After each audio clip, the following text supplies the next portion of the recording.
ಆ ಮನೆಯಲ್ಲಿ ಗುಬ್ಬಿಗೂಡು ಕಟ್ಟಿದ್ದವು. ಗೂಡಿನಲ್ಲಿ ತತ್ತಿ ಮತ್ತು ಮರಿಗಳು ಇದ್ದವು. ಅವುಗಳು ಗೂಡು ಕಟ್ಟುವುದಕ್ಕೆ ಹುಲ್ಲು, ಕಡ್ಡಿ, ಕಸ ತಂದು ಕಟ್ಟಿದ್ದವು. ತತ್ತಿ ಇಟ್ಟು, ಶಾಖ ಕೊಟ್ಟು, ಮರಿಗಳನ್ನು ಹುಟ್ಟಿಸಿದ್ದವು. ಹಗರು ಹೊತ್ತಿನಲ್ಲಿ ಅವುಗಳ ತಾಯಿಗಳು ಇರದಿದ್ದಾಗ ಮರಿಗಳು ಚೀಯು ಚೀಯು ಎಂದು ಕೂಗಲು ಶುರುಮಾಡಿದ್ದವು. ಆ ಗುಬ್ಬಿಗಳು ಬರಬರತ್ತಾ ಅಲ್ಲೇ ಮನೆಯಲ್ಲಿ ಮಲಗಿದ್ದವರಿಗೆ ಕಾಟ ಕೊಡಲು ಶುರುಮಾಡಿದವು. ಅವರು ಎದ್ದು ಗುಬ್ಬಿಗಳಿಗೆ ಉಷ್ ಉಷ್ ಎಂದರು. ಗುಬ್ಬಿಮರಿಗಳು ಸುಮ್ಮನೆ ಆದವು.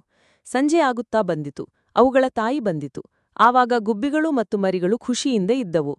ರಾತ್ರಿಯಲ್ಲಿ ಒಂದು ಗುಬ್ಬಿ ಕೆಳಗೆ ಬಿದ್ದು ಚೀಂ ಚೀಂ ಎಂದು ಒದರಿತು.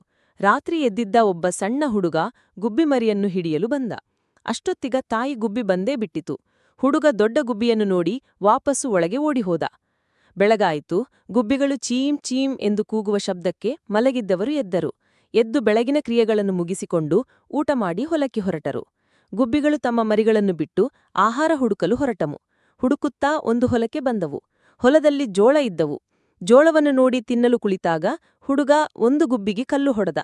ಅದು ಗುಬ್ಬಚ್ಚಿಯ ಮುಖಕ್ಕೆ ಬಿದ್ದು ಬಿಟ್ಟಿತು. ಸತ್ತು ಹೋಯಿತು. ಇದರ ಜೊತೆ ಬಂದಿದ್ದ ಗುಬ್ಬಿಗಳು ಪುರ್ರ್ ಎಂದು ಹಾರಿಹೋದವು. ಸಂಜೆ ಆಯಿತು. ಆ ಹುಡುಗ ಮನೆಗೆ ಬಂದ.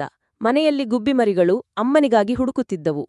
ಆ ಹುಡುಗನಿಗೆ ಆಶ್ಚರ್ಯವಾಯಿತು. ಹುಡುಗ ಮನಸ್ಸಲ್ಲೇ ಅಂದುಕೊಂಡ, ನಾನು ಹೊಲದಲ್ಲಿ ಕಲ್ಲು ಹೊಡೆದ ಗುಬ್ಬಿಯು ಇವುಗಳ ತಾಯಿ ಆಗಿರಬಹುದು ಎಂದು.